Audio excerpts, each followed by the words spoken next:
Hello and welcome to This Day, a history show from Radiotopia. My name is Jody Avirgan.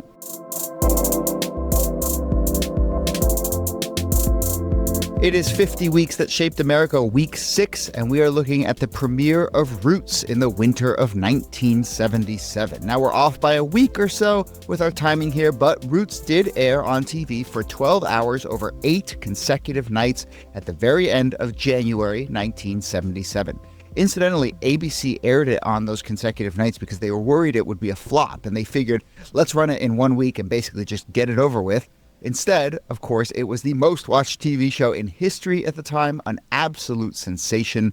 Basically the first binge-watch TV series with families rushing home in the evening to make sure to tune in together, then spending all day the next day in classrooms and around water coolers discussing what they had watched.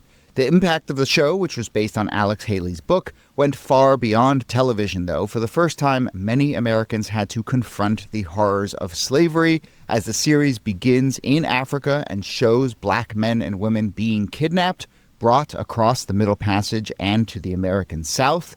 The show then traces the life of one enslaved man in particular, Kunta Kinte, played by LeVar Burton, and then 7 generations of his family through enslavement to emancipation. This was all happening in the wake of the bicentennial in 1976, which was a moment when the country checked in with the story of itself, and Roots offered an enormous corrective to the story of slavery. It also, as we'll get into, set off a genealogy craze that I would say lasts until this day, with many African Americans in particular looking to trace their family and find their roots. So, this week, the impact of Roots on the American experience. In our first episode, we're going to talk about how the show came to be and how much of a sensation it was. In part 2, we will delve into the actual characters and scenes and stories that Americans watched on those 8 consecutive nights.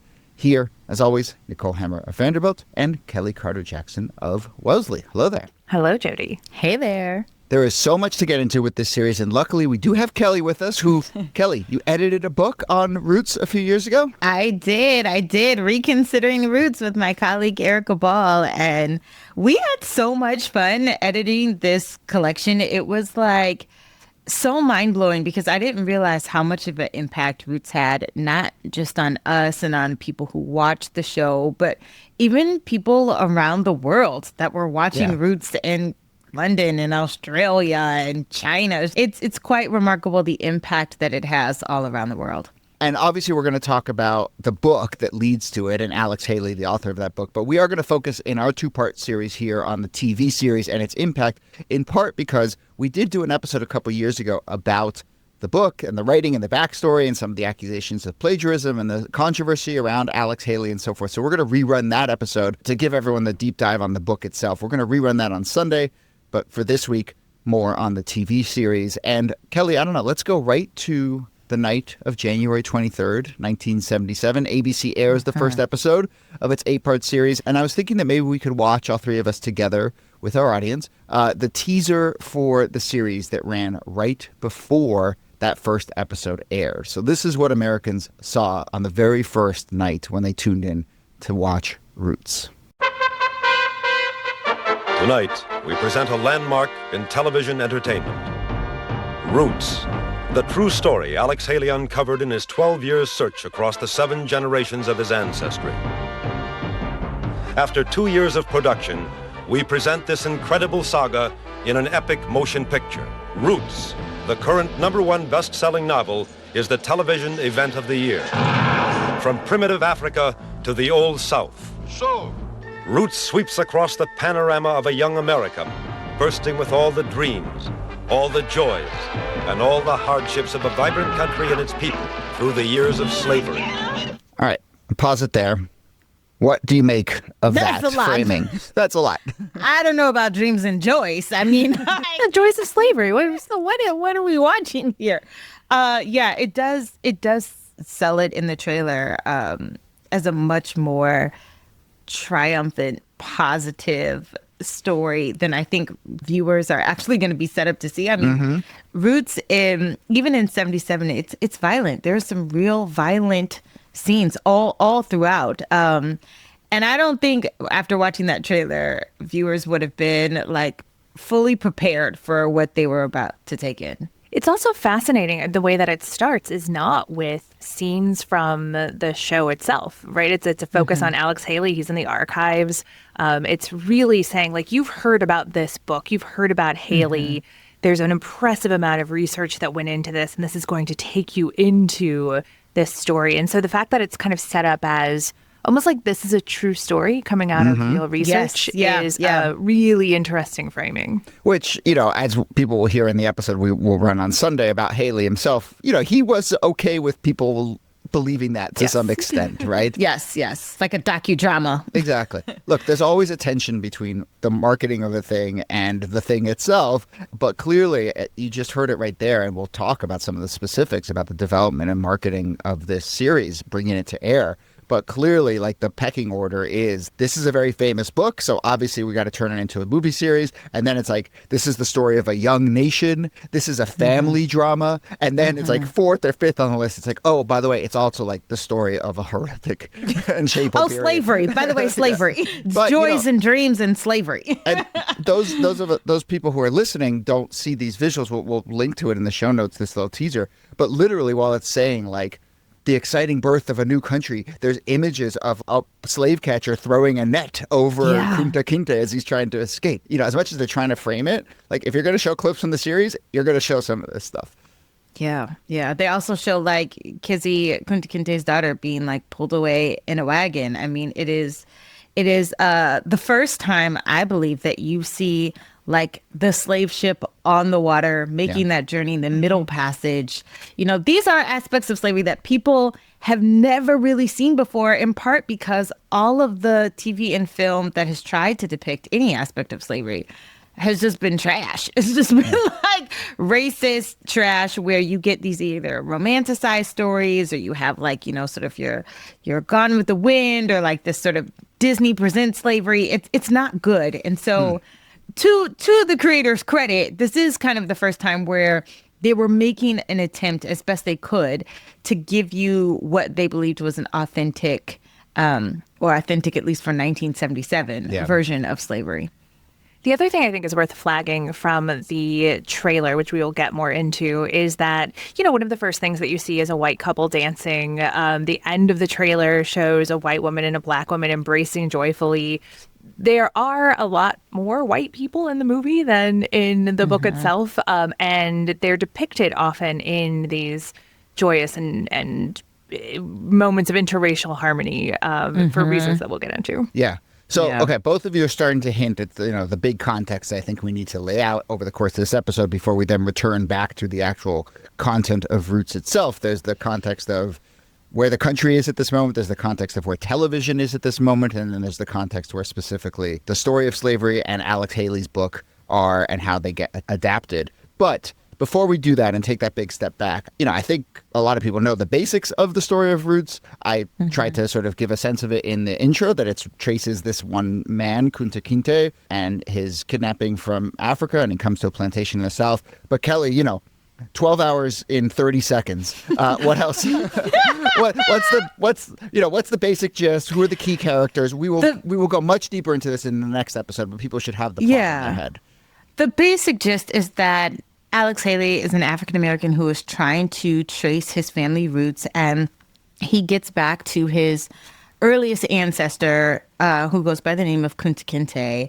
And it literally starts with Kunta Kinte and his capture from the Gambia, his trek through the Middle Passage, bringing him to America, to the United States. And then it traces every subsequent generation. So Kunta Kinte, his wife Belle, their daughter Kizzy, Kizzy's son George, who becomes known as Chicken George. And from there, you have the generations that literally will go all the way to Alex Haley up until present day. But it's meant to tell you a story of their survival, how they navigated slavery, how they were able to keep themselves together as a family, and how they were able to, and I hate to say it like this, but like overcome in a lot of ways. It's meant to be a story that is meant to have this high arc or climax, but then also to show you that, like, but on the other side of it, they made it out okay and everyone was better for it, It's a melodrama. It's a soap opera, right? And so it has to hit some of those themes. It also, of course, depicts a lot of white people, as we mentioned, and a lot of enslavers, and I think shows a lot of different kinds of white people. And there's like the very clearly evil white people, and then there's the kind of, problematic good white people who are guilt-stricken. Guilt-stricken. Yeah, exactly. It's like very rich, and people connected with it in all sorts of different ways, and it just keeps presenting. I think this idea that over 12 nights, it just keeps presenting and layering new characters and new storylines. It's very soap opera-esque in that way. Yes. Yeah, it's like the epic saga, which I feel like, especially in the 1950s and 60s and 70s, was a genre that was pretty popular. These big sweeping stories like this. So that's a good segue to talk a little bit about kind of the state of TV at the time. We are in the late 70s. It's still maybe a relatively young medium at this point, right? A couple generations old, 20, 30 years old. What is the sort of landscape that Roots then plops into?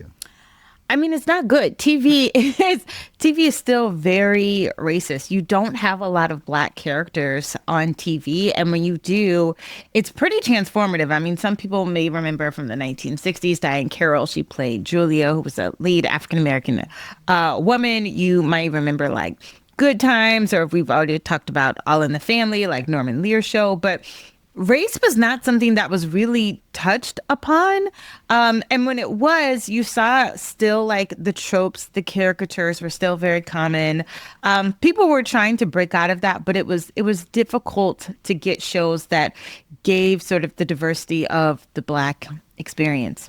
Right. Network executives were not interested in showing Black content. They believed that they were serving a mostly white audience. America at the time was 90% white. And they also had to market their shows in the South. And there was a real belief that showing Black families, especially in any sort of positive light, wasn't necessarily going to play well in the South.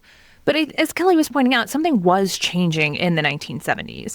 Not only do you have shows like The Jeffersons, but you also have shows like Soul Train and the blaxploitation movies of the 1970s. This idea that like Black culture was cool and needed to be visible and could be easily marketed to particularly like young white viewers was an idea that was taking off. So there was more space in the 1970s for Black television, but it was still, as Kelly was saying, like an uphill battle.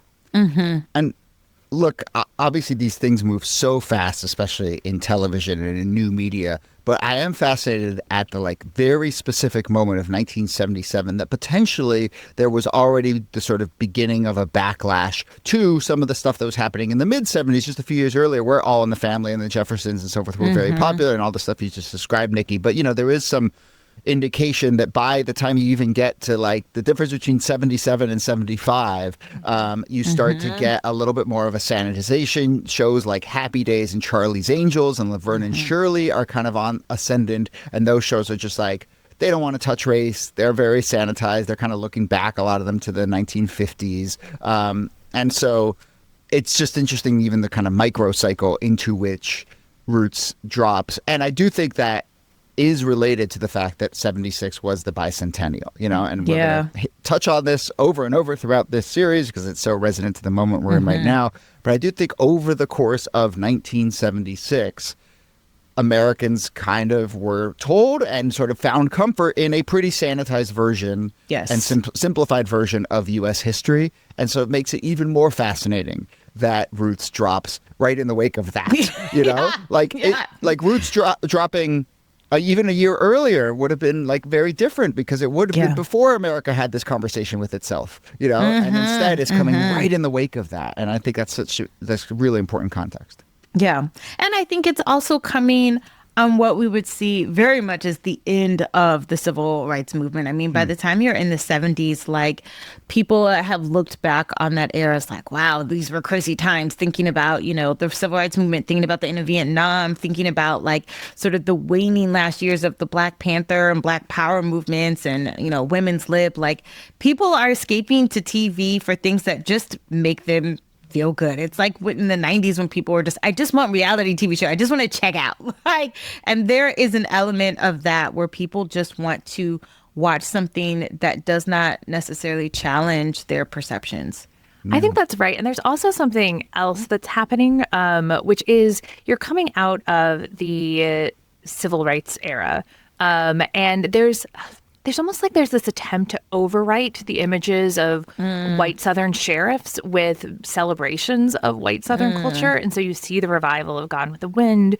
By the end of the 1970s, you have the Dukes of Hazzard. There is a kind of renaissance of white Southern culture that's happening on television that is tied up with the bicentennial, but also tied up with this idea that, all right, well, we're done with the nonsense of the 1960s, and now we can get back to but celebrating white Southern culture. I do want to linger on Gone with the Wind a little bit. So in 1974, NBC pays by far a record $5 million, which is more than $26 million today. $5 million for the right to show Gone with the Wind once in 1976 as part of its bicentennial program. And it airs on November 7th and 8th, just a couple months before Roots airs. And it is watched by 47% of all American households, which established a Nielsen viewing record, which then Roots would break a couple months later.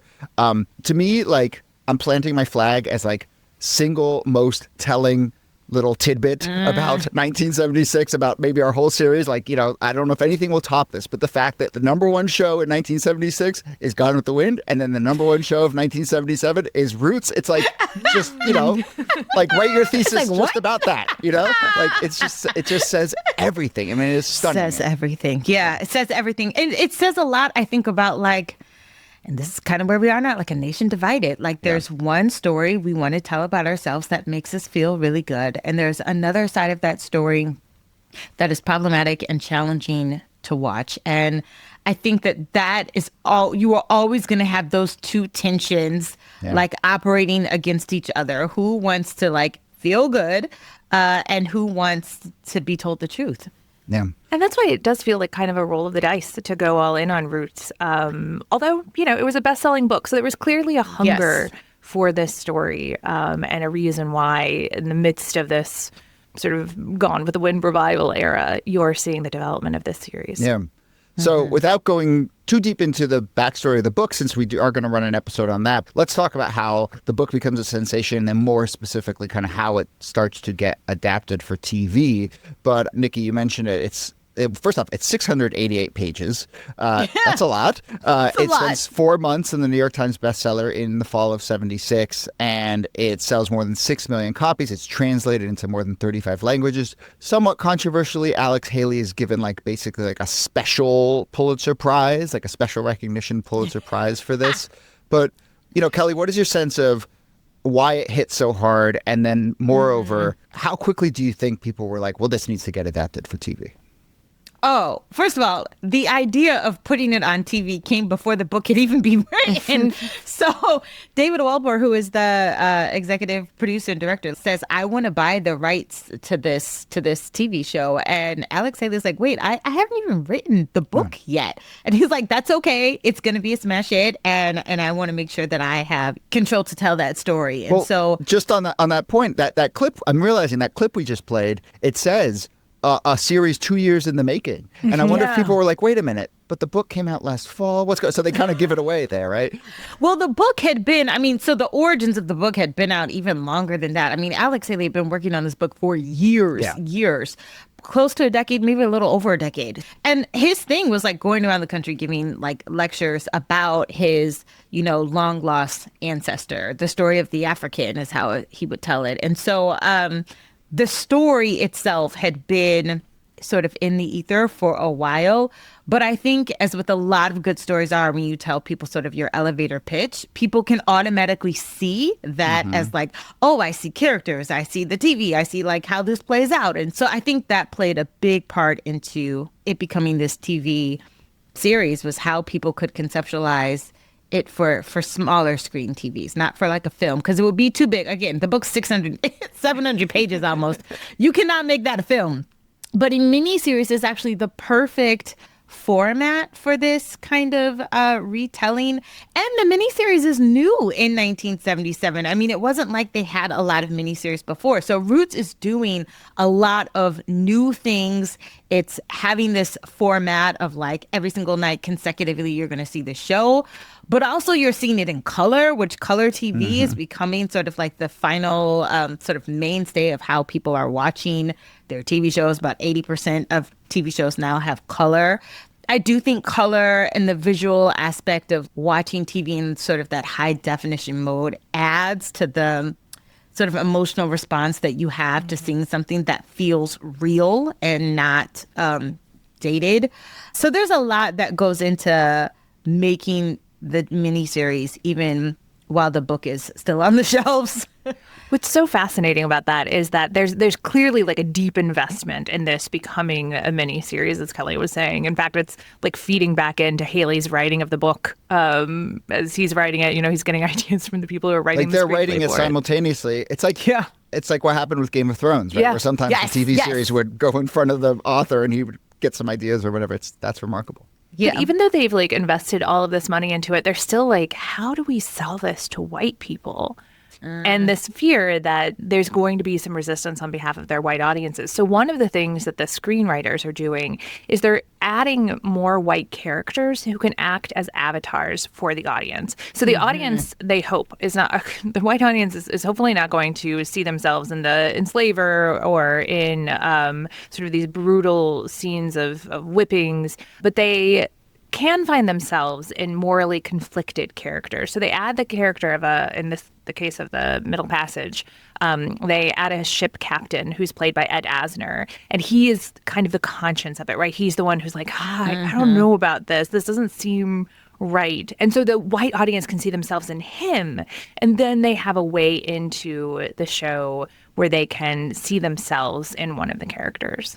I mean, but okay. No, it's still problematic because Ed Asner, or not his, it's not Edward Asner, his character still sexually assaults this enslaved girl. He still has sex with her. He feels bad about it, but it's like, you didn't have to do this. You didn't have to show any of this. But they wanted, I think, to show, one, by using the character of Ed Asner, or using this actor who was widely known for a lot of his TV and film work, someone that the audience could relate to. It's like, oh, I know this character. And if he feels bad, and then I feel bad, then like, okay, sort of, we're all sort of in this together. And actually, it's sort of the no-name actors that play the most vile or violent ones, that are doing the whipping, that are doing the most egregious aspects of slavery. Those are sort of like your filler actors, if you will. But yeah, it is kind of amazing to me that even in the trailer for the episodes, they showed more white characters, because they were constantly trying to assure white audiences that, like, no, you're here and you're safe. Yeah, when they do the lineup of the characters at the end of the trailer, it's like, white person, black person, white person, black person, white person, black person. Just to be like, to be clear, there are plenty of white people here. And, it is interesting how the names, we mentioned a couple of the names who are in this, but I mean, certainly when it comes to the black actors, it is just an incredible lineup. I mean, Maya Angelou is in this. LeVar Burton obviously plays Kunta Kinte, John Amos. Louis Gossett Jr. O.J. Simpson is in this. Yes, Cicely Tyson. Yeah, and funnily enough, James Earl Jones plays Alex Haley. I guess there's moments where you see sort of Alex Haley writing it before it then breaks down and goes into the sort of story itself. These are names that we still know today. I mean, it's just like, and it's probably the case that both they picked the kind of most prominent and high name actors, but also that this series itself turned a lot of these people into household names. Like LeVar Burton. Exactly. Yeah. But he was straight out of film school. Right. Yeah. But when you look back, you're like, oh my gosh, I can't believe this. And obviously there's big names on some of the white characters. I mean, Ed Asner, a big name. But yeah, a lot of the white characters are no names, I think in part because they realized how problematic it would be to put someone very famous into some of these positions. Let's talk a little bit about the filming, and it relates a little bit to what we were just discussing. So first off, there was talk of maybe going and filming in West Africa, which obviously would have really kind of led to some real accuracy there. But eventually the producers, the main guy is this guy named David Wolper, who comes from a documentary background, and he was the one who persuaded Alex Haley to buy the rights and turn it into a series. Wolper sort of relents on the idea of filming in Africa. They end up filming California and South Carolina. But by all accounts, the content is really difficult, but then the sets themselves and the way they recreate these moments really there was like a real reality to it. you know, and you hear stories over and over about, frankly, for lack of a better word, how traumatizing a lot of the filming was for a lot of these folks. Yeah. I mean, they filmed it in California and South Carolina, which in some scenes I'm like, that does feel like California, but like that doesn't necessarily feel like South Carolina to me. But yeah, for sure.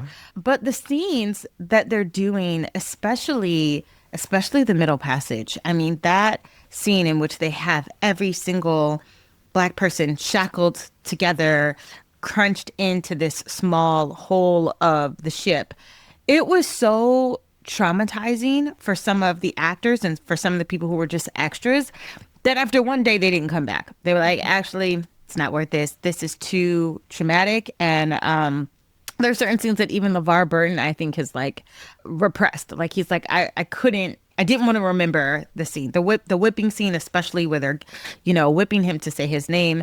These were not moments in which, I mean, Hollywood was not advanced where it was like, oh, we have a therapist on set and, you know, we're going to be sure that we, you know, give these scenes great care. It was filming these scenes for the first time, and everything is a first. And so people are trying to grapple with these really hard concepts, especially if you're African American and you're like, this is a part of my ancestry, and trying to reenact those harsh moments, those violent moments. A lot of people couldn't separate the art from their reality. And even just making sure the actors weren't being injured in the process of all this, like whips flying and shackles and things like that. It took them time to figure out how best to create these scenes, in addition to all of the emotional trauma layered on top of it.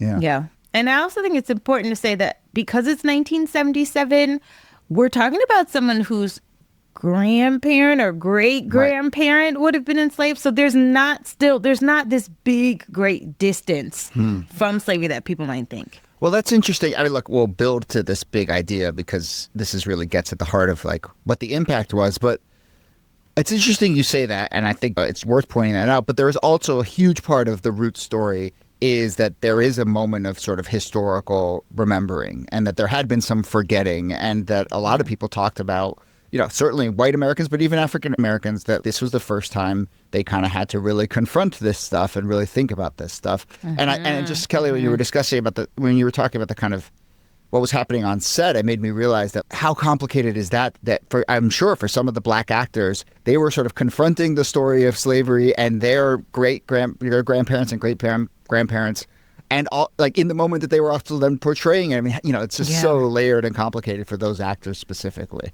You can imagine. There are all of these really amazing stories about the actors talking about their experiences on the set. And there's one particular that just stuck out to me where Oprah Winfrey is interviewing the cast of Roots, and she's talking to Sandy Duncan in the scene in which Kizzy is being sold away from her parents, and just how gripping that scene was for them as actors. And Leslie Uggams plays Kissy, a Black woman, and Sandy Duncan is white and plays, what's her role? Missy Ann. And she's she's like Kizzy's childhood friend, but really slaveholder. It's Kizzy's slaveholder. But this is Leslie Uggams talking about one of the sort of most emotional scenes between the two of them. It's interesting. When they were taking you away? When they were taking me away. And I must say the whole crew embraced me because I was freaking out. I mean, I couldn't let it go. When they said, cut, I couldn't let it go. And Sandy Duncan, she was so freaked out that she said to me, I'm so glad that you and I have been friends before this, because she said, I've never felt so hated in my life. And she was like on the side, and nobody wanted to be near her. It was an extraordinary thing that went on that day. And of course then... On the set. And everybody knows you're acting. Yes. And it just, that story, it became like we were living it. It really became, we were living it. It really will. That's such a compelling story from the set, because it really underscores, Kelly, what you were saying earlier about how deeply everyone was experiencing this script, right? Like they understood that they were acting, but also the emotions were really real.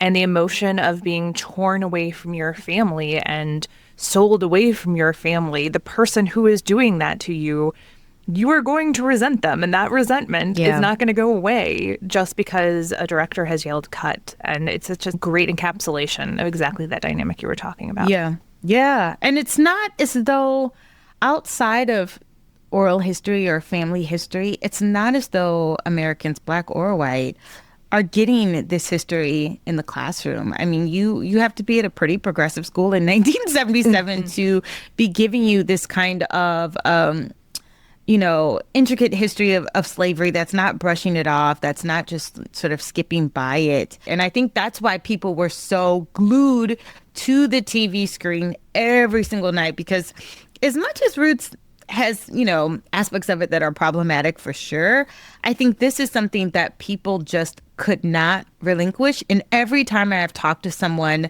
who's watched Roots, especially the 1977 version of it, they want to tell me like where they were, what scene gripped them. Oh my gosh, I remember this, I remember that. And even I had that moment as a kid. My parents showed me Roots when I was like 8, and they brought home like, I don't know, 6-part cassette tape VHS. And, my parents were like, you gonna learn today. And I was like, oh my God, sitting down watching slavery and because this was not going to be taught in my school. And so my parents were like, you have to know this history. I had nightmares. The whipping scene of Toby, the selling of Kizzy, I had nightmares. And that kind of visceral response is just something no one ever forgets. It's so interesting to go back and then look at how people were responding to it at the time. And I think that unlocks why, even if you were at a progressive school being taught about like why slavery was bad and why what came after was bad, you weren't getting these intimate personal stories. Yeah. That depiction of like, what does it actually look like when a family is being ripped apart, when a character that you have come to love gets sold away from her family and then experiences sexual violence and all of the terrible things that happen to Kizzy. And Americans lap this up. Like they are riveted from the first episode. The first episode has like 28 million viewers, which is enormous. But then as word of mouth spreads, more and more and more people are tuning in, so much so that like restaurants see their business go down and bars close and theaters close because nobody is going out, because more than 100 million Americans are staying home to watch this. This is a legitimate phenomenon that is so big. It's so monocultural that there are felt effects in cities and towns across the United States because people are all in their living rooms doing and watching the same thing. And the same thing that they happen to be watching is this groundbreaking story that's showing them one depiction of what enslavement and its long consequences look like. Yeah. I mean, it is kind of stunning and hard to overstate how much of a phenomenon this was. I mean, you hinted at it, Nikki, that like by the 8th night, like basically I think the rest of culture has just sort of like thrown in the towel and been like, okay, we're closing the movie theaters. The bars are like not showing the hockey game or the football game, and they're just switching over to Roots. Like in a bar, you're watching a miniseries about slavery. I mean, it's remarkable. Obviously like people know this, but worth emphasizing, like, you only get to see this once when it airs, so there's no like people are rushing home. No rewind. People are calling in sick. Actually, I saw an interview with John Amos, one of the actors, who said that he had already moved on to his next role, and it was like a really high profile role, and he was on set filming a movie, and he had to come up with excuses to like get out of filming in order to go watch himself on Roots. Huge phenomenon. Obviously, it's growing and growing and growing. It's the Super Bowl every night. I mean, that's what one TV executive said. It is the Super Bowl every night. In New York City, people smash down the windows of the Doubleday bookstore in order to steal copies of Roots, which then people were selling stolen copies for $5 down on Canal Street. It's like incredible. Never will a book ever have that kind of appeal. I mean, Harry Potter inspired a little bit of that. Okay, sure. Yeah. Harry Potter. But like, I mean, Harry Potter's magic. So, okay, I'm gonna give them that. But like, for a history book, do you know what I mean? I mean, like, we can only imagine. We can only hope and imagine that our books would do that. Yeah. I mean, still to this day, Alex Haley is one of the best-selling all-time African-American authors out there. I mean, 6 million copies is crazy. But, it's people just could not get enough. And I think the feeling of you don't want to miss it because someone would have to relay to you what happened. Yes. It's not like you could catch it again, when they re-air it or something like that. Now, later down the road, they re-air it, but in the moment, you want it to be in the moment. And you don't have a VCR at home, so you got to butt on the sofa and locked in to watch. I mean, I want to end with brief thoughts on a big idea, which we will then definitely return to in the next episode. But I continue to just think, why? Like, how is it that this was such a massive sensation? Frankly, for so many white people. I mean, Kelly, I get like your parents saying, you need to learn, you need to confront this.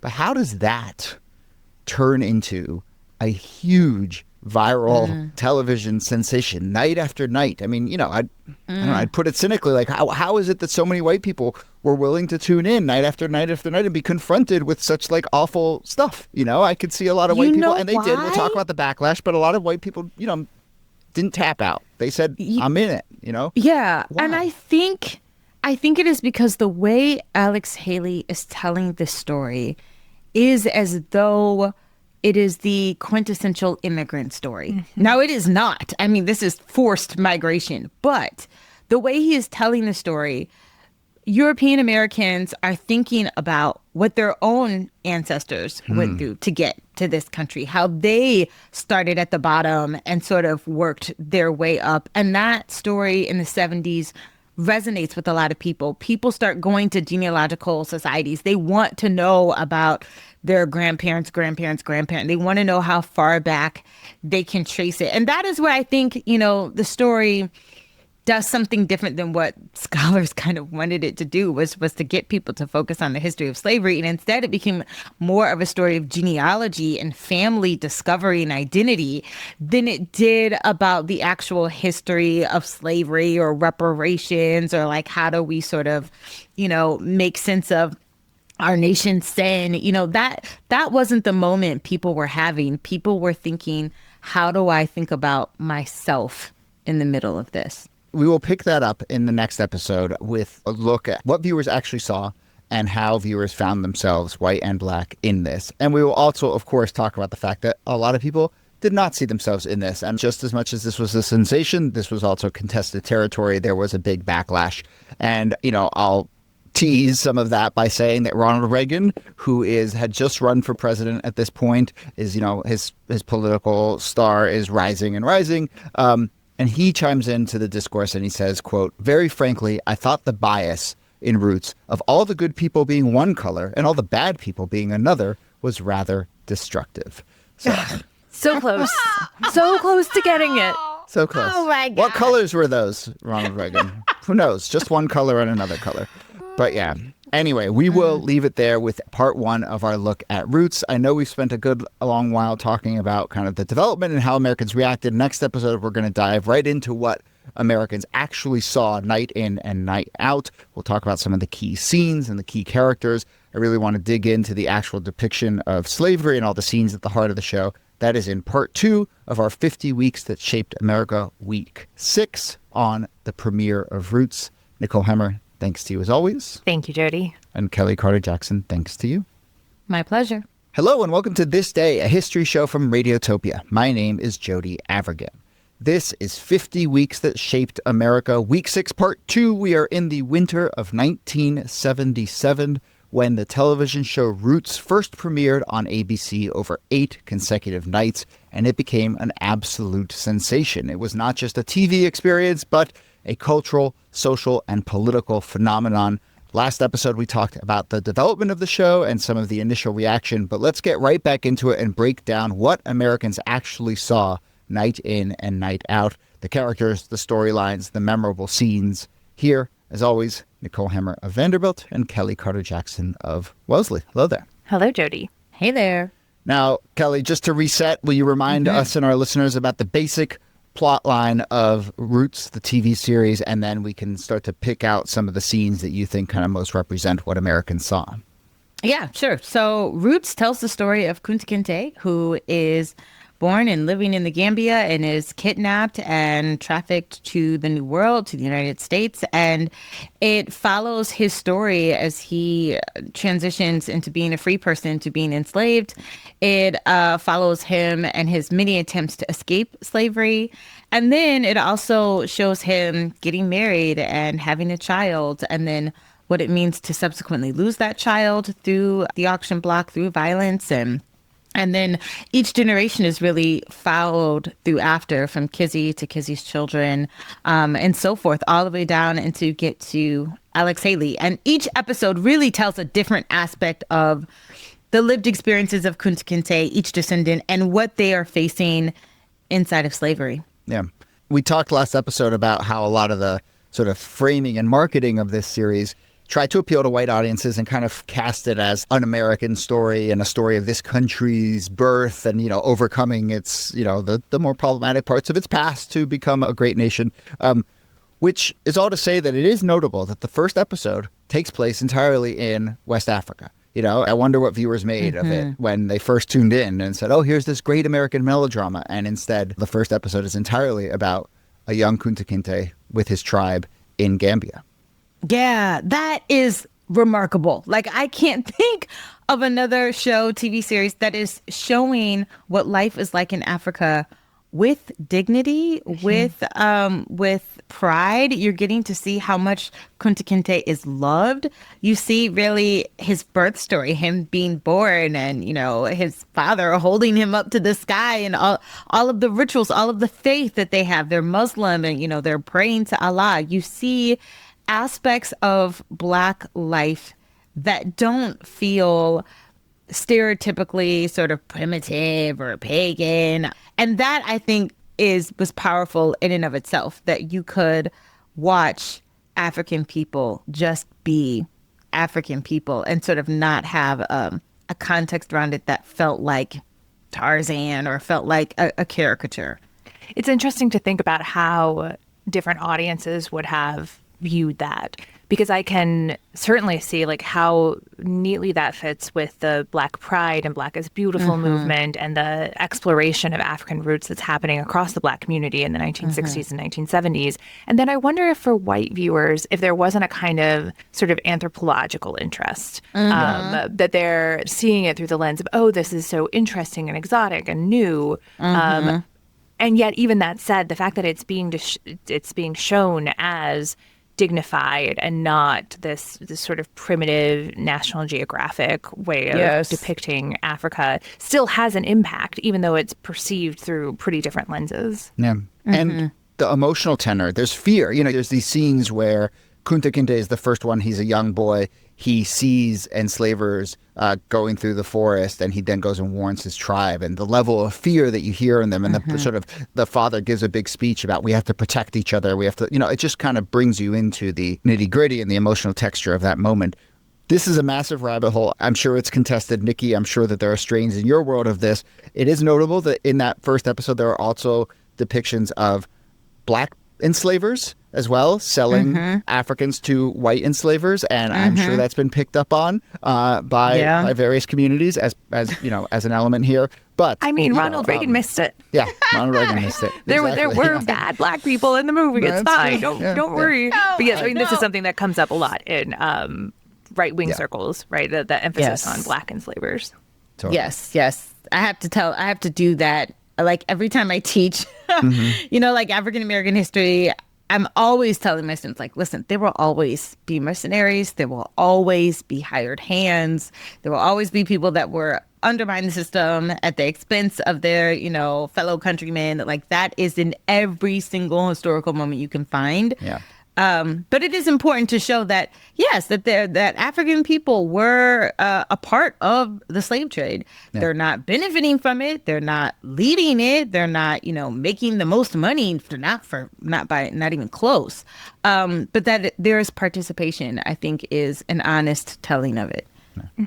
I think it is the second episode of Roots that really kind of defines the series and probably grips a lot of people and frankly probably just disturbs and sort of breaks down a lot of people, because it is in the second episode of Roots where we get two of the most enduring things. So one is we see the Middle Passage. We see a slave ship. We see a group of people, including Kunta Kinte, being brought to the United States. There is a sort of failed uprising on that ship, and that's a really sort of powerful scene. And then, of course, when Kunta Kinte arrives, we get the scene towards the end of the second episode where he is repeatedly whipped and forced, or there's an attempt to force him to adopt his new white name, Toby, and he repeatedly proclaims himself as Kunta Kinte instead. But Kelly, what is your sense of how this landed with viewers? Oh my gosh. I mean, that scene, which is quite long for TV, when you think about the level of violence that takes place. It's not quick. They don't sort of fade to black. James, your name is Toby. I want to hear you say it. What's your name? Kunta Kinte. They show you explicitly him being whipped over and over again. So much to the point that as a viewer, you were almost begging him to say Toby. They're literally getting him to say his enslaved name, and he refuses. And every time they whip him, they say, your name is Toby. And he's like, Kunta, my name is Kunta Kinte. Because there's so much pride and spirituality about a name. A name is not just given or happenstance. Names had powerful meanings. And so he refused to sort of relinquish his identity, to relinquish his name.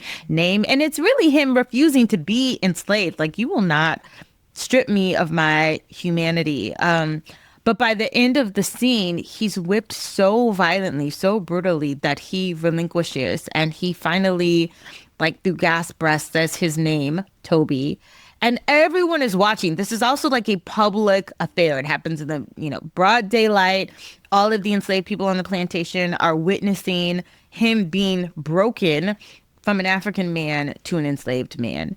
And there's this powerful scene at the end of that where Fiddler, who becomes his confidant and closest friend while they are enslaved on the same plantation, and sort of a mentor, really, and sort of trying to get him to understand what it means to be enslaved. It's just holding him and cradling him and reminding him of who he really is. And it's a tear jerker for sure. You are gripped the entire scene. It's Louis Gossett Jr. who plays Fiddler, and he's, I think, one of the characters that people most attached to in the early episodes of this. There's such poignance in that really, really painful scene, because it is the destruction of this man and his identity. And it is the forging of a new community with his friendship with Fiddler, right? Like that.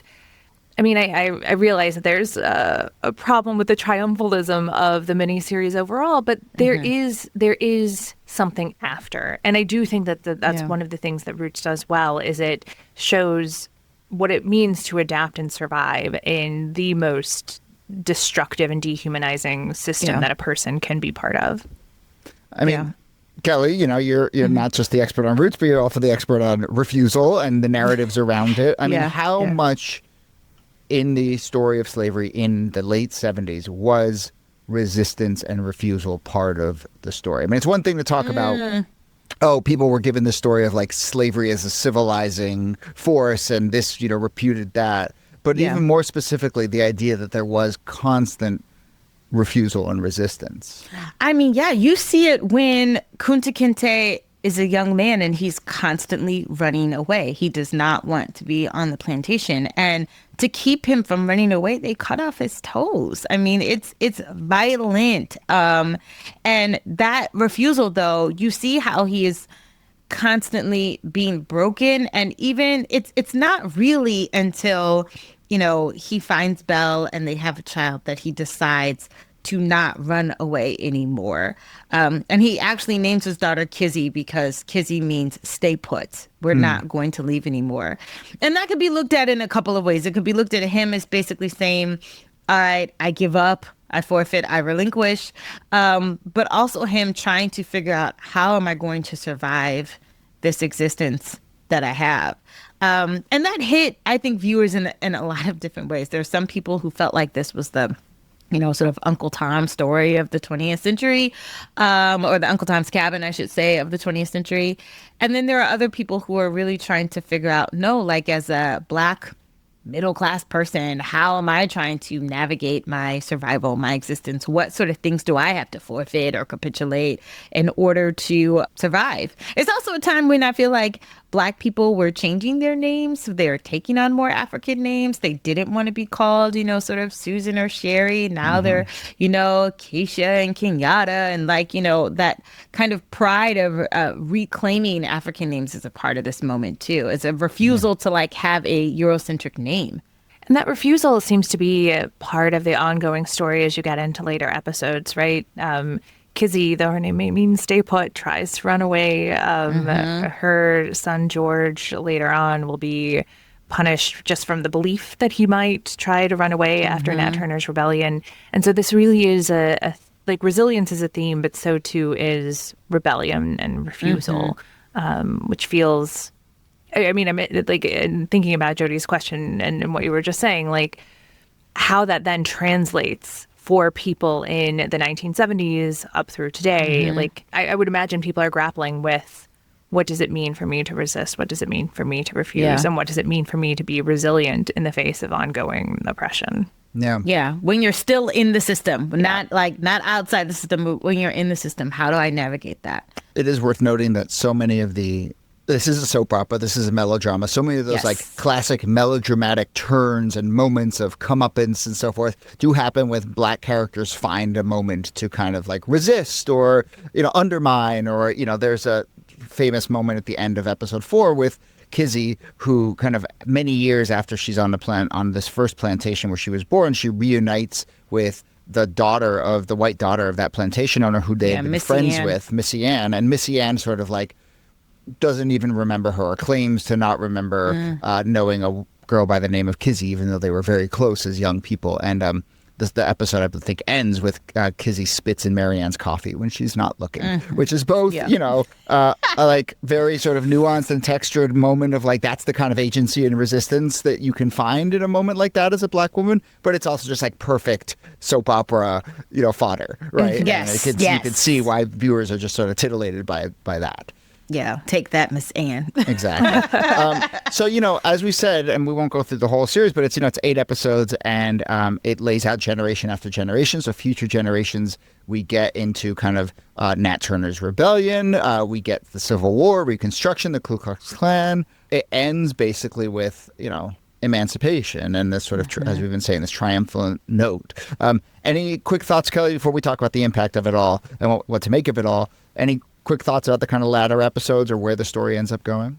No, I mean, the story really tries to end very neatly. I mean, it really does want to show you how Black people overcome and how they manage to make a way out of no way. And while there are elements of that are true, it just fits into a very happily ever after box that negates a lot of the other things that are coming, especially during Reconstruction, especially at the turn of the century.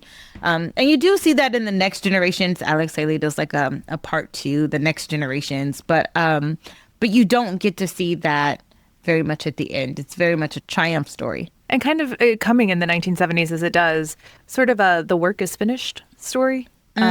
Which probably played quite well with white audiences. Yes. Yeah. The reviews were largely, I would say, mixed. And it's a little hard for me to tell how much some of the reviewers, many of whom were white critics for newspapers, were kind of engaging with it as an actual text, or how much of them they were kind of just rebelling against anything that's wildly popular. I think there's a sort of reviewer instinct, but I think a lot of people felt a sort of desire to kind of undermine or take it down a little bit. The Chicago Sun-Times reviewer called it puerile and described how the writing was very hacky and was full of caricatures.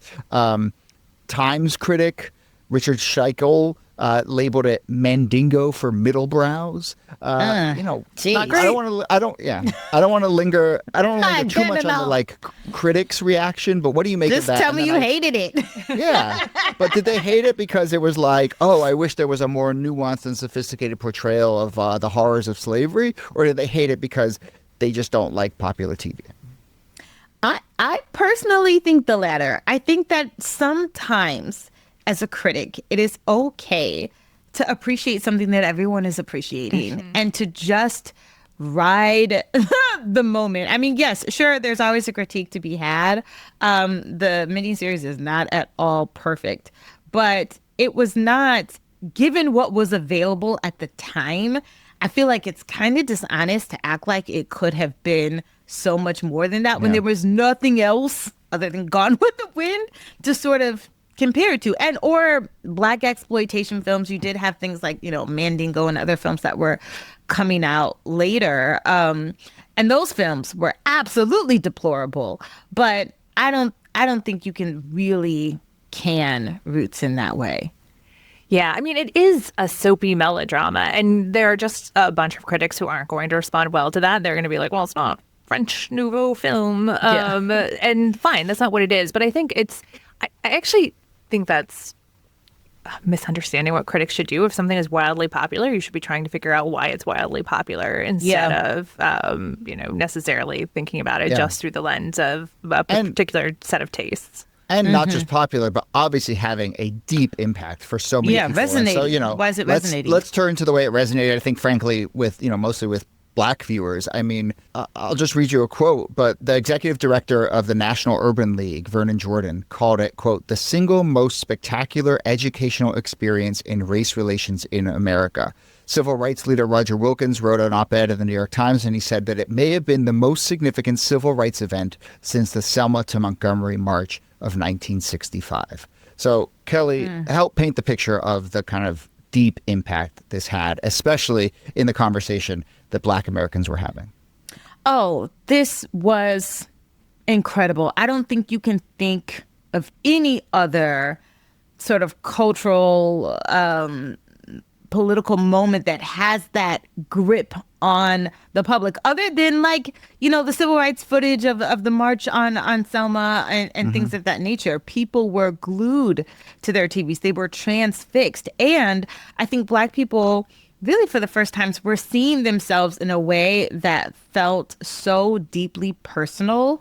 People were crying. They were so emotional because it has this visceral response in terms of how you may have had a similar conversation with your grandmother, with your auntie, with your uncle. It just felt authentic in a lot of ways. And I think people didn't want to relinquish that. They wanted to hold on to that moment because it was so fleeting. That's the other thing. It wasn't as though people could return back to this again and again after that miniseries moment was over. And I think people were thirsty. They were starved for that kind of content. Yeah. And while white viewers experience it differently, there is a kind of scales falling off the eyes moment for some people. And it sounds wild to say, but remember, these are white Americans who are growing up on Dunning School tales about slavery and Reconstruction, then basically being told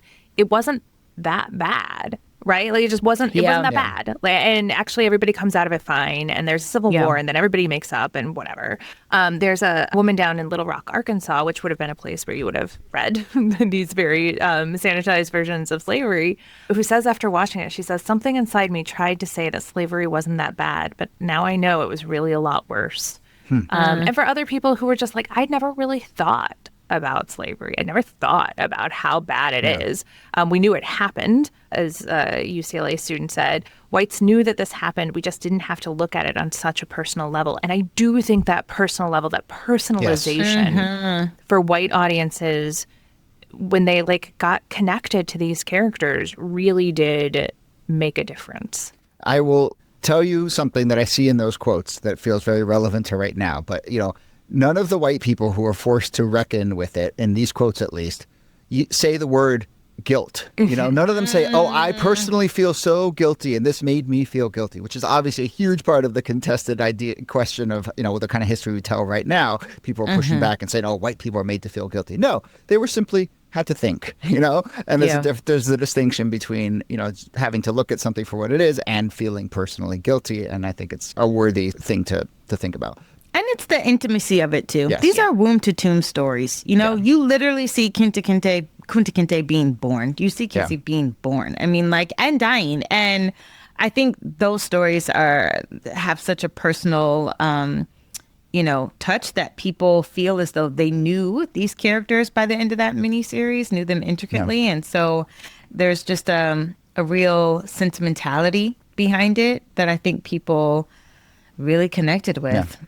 Obviously, there was an impact beyond the series itself, and it's remarkable. But we talked about this in the episode that we're going to run on Sunday. But this sets off an enormous genealogy craze because, and I think Haley likes to play up this story, but to a lot of people it was the idea that you could go and trace your roots and go find your great great great great grandfather. That had not occurred to people, and people didn't think they had the methods to do that. And Haley does it and proclaims to do it, and it's remarkable how much just that specific task of especially Black Americans finding their genealogy, it exists until today. One of our favorite shows is Finding Your Roots, but that whole craze is set off in the wake of this, as are a bunch of other kind of huge forces. Yeah. I mean, if you think about just academia and how Black studies or African American studies was a new department or major that people were having for the first time in 1968, where San Francisco State gets its first, Black studies department, all across the country, people now want to take classes and they need professors that can teach those classes. And having a course on roots or having a course on African American slavery or African American history, now it's okay, colleges have to actually prepare for that because there's such a wave of students who want to come in the next fall and take that class. And it really does give a huge boon, I think, to the discipline of Black studies and the fact that there was scholarship that was being written. And now people want to know, okay, so what is this historian saying? What are these sociologists saying? What are the political scientists saying? It becomes a real frantic move to have the discipline studied in all aspects. And there's definitely, just to be the skunk in the garden party, there's also the effect of how conservatives see this, white conservatives see it. There's a woman in Atlanta who talks about how awful she thought Roots were. She says, the Blacks were just getting settled down and this will make them angry again. Okay. And of course, you mentioned Ronald Reagan's statement at the end of last episode, this idea that there was a bias of all the good people being one color and all the bad people being another. And he called this rather destructive. And that, I think, gets closer to the idea of, oh, you're forcing this white guilt on us by creating this television show. You're telling us white people are bad. So that strain is there. But I think what's important is that we're bringing out that that wasn't the only strain, not only among Black viewers, but among white viewers as well. There was a whole range of reactions to the show. The irony is Alex Haley's a Republican, he's a conservative. These ideas are very bootstrapper ideas to him. Oh, yeah. This should have resonated with his people. I think he really wanted to tell it in a way where he's see, we are just like you, I think that's how a lot of the story plays out, which is just kind of boggling. So we're starting to get at, the big question that every one of these episodes in this whole year is about, which is how did this shape us and America and where we are right now? I will say on a very sort of concrete level, I have a friend who likes to say Hollywood is in a race to be second. And, everyone loves to just, there's a hit, they follow it. But I will say, actually, to my mind, the fact that there isn't a ton of other sort of prestige Black television in the wake of this, the fact that, as we mentioned last episode, kind of we go right back to Dukes of Hazzard and Laverne and Shirley after this. I mean, that is as much a story to me as possible. And even a lot of the actors who, rose to real prominence to this, a lot of them were you thought I could have been able to eat for a decade off of this, and I would have gotten work. And people are no, not really. Yeah, back to our scheduled programming. Yeah, right? Exactly. So I'm a little struck by how much that didn't shape or reshape the television industry specifically. But where do you start to kind of think about, we talked about obviously genealogy, we talked about African-American studies, but in a much broader sense, what was the lasting impact of Roots, or how do we see it as a sort of hinge point or not You know, Kelly said at the end of the last episode something really insightful about how Haley presented Roots in the Black story as an immigrant story. And in some ways, it's about widening the aperture of what the American story is in a way that includes Black Americans and folds them into this larger nostalgia narrative of the American past. And it's an incomplete story in a lot of ways. But if you think about how hard it was to even get that version of the story told, it matters that there's a counter narrative to Gone with the Wind. It matters that there's now an alternative that's in the mainstream that 130 million Americans have watched that gives you something to latch onto. And I don't think you get those more expansive stories being told all the way up through like the 1619 Project. Like you don't get that without Roots first widening the lens and offering a broader set of possibilities for how this story can be told and who gets to be part of it. Yeah, I agree 100%. I think you don't really get to see the fruits of Roots until much later. Much later. Like Black Panther, Sinners. Yeah. Yeah. And that followed the same pattern, right? Which is everybody's like surprised by how successful they are and kind of unwilling to invest in it again because they always think that it's a one-off. Yeah, totally. Yes, absolutely. But to be fair, you don't get policy, you know what I mean? You don't get legislation. There's no like reparations moment that comes out of this. There's no Haley's reparations is in a bill with passing through Congress. I don't even think Haley would want that being the conservative he was. So like, but there isn't that kind of like, you put your finger on it. This is the policy. This is the person that came out of this. Other than LeVar Burton, I mean, his career does have some real highs. Yeah. And he shaped America for sure. So, yeah. Oh, my gosh, yes. Look, I will say one thing. I agree with what the two of you are saying, but I think there's one complicating thing that I just keep coming back to with this story.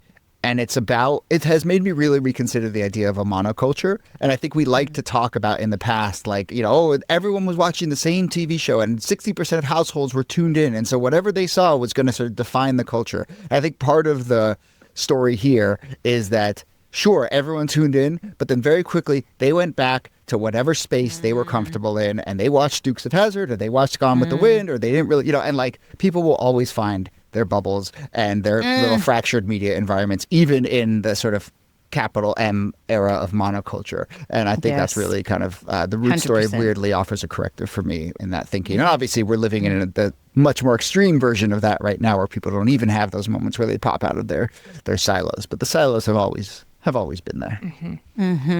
All right. Well, that brings us to the end of this episode. We try and ask this question from time to time, should this be a mini-series? But this doesn't have to. We don't have to ask that one. No. We can skip that question. And they did not need to remake it. They remade this in 2016. They did not need to do that. Hot take. Okay, I like that take. We will not be doing a two-part special on that. That brings us to the end of week 6 of 50 Weeks That Shaped America, our look at Roots, the TV show. We're going to run an episode, as I said, on Sunday, looking a little more at Alex Haley himself and Roots, the book.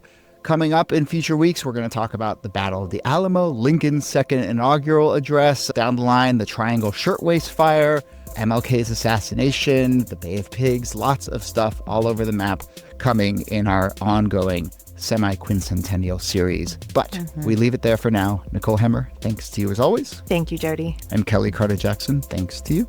My pleasure.